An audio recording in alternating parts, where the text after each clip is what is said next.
Ito yung nirefresh natin ngayong araw mga paps. So sobrang ingay ito kanina.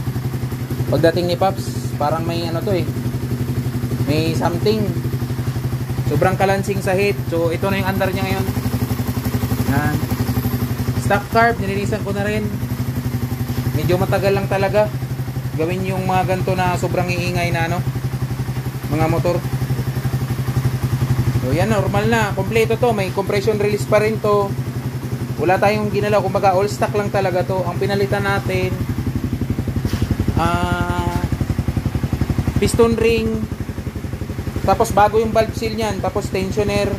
Ito kasi pang ano to eh, pang Shogun to. Ano, pang Shogun yan. Yan pwede. Maiksi yan, maiksi yung ano na yan.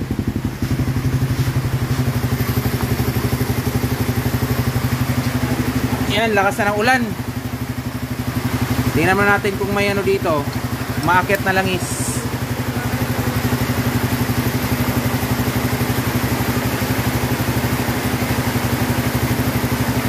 So yan, may tumulo, langis.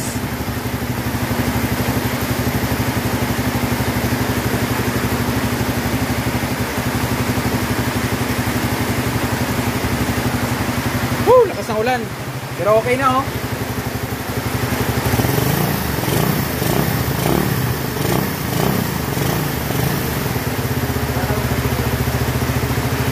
Si Paps galing pa ng Albay, Paps, no? Si Paps galing pa ng Albay. Yun, bumayag siya rito. Sinubukan niya yung gawa natin. Yan.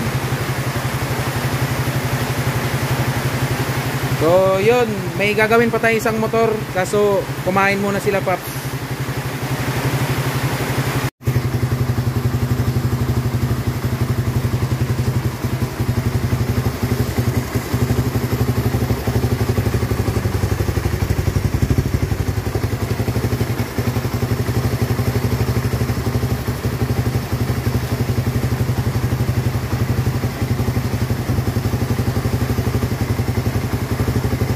Saka kanina putol-putol talaga dahil tukod yung balbula mo.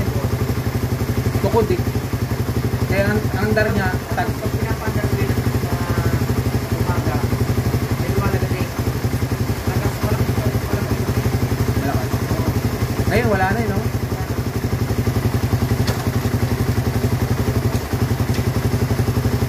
Yung lagatik dito sa unang start, pag sobrang baba minor, compression release lang yun. Kaya kailangan ang minor mo na 1.5. Pero pag nababasa na yun ng langis, pag lumakya na yung langis, wala na.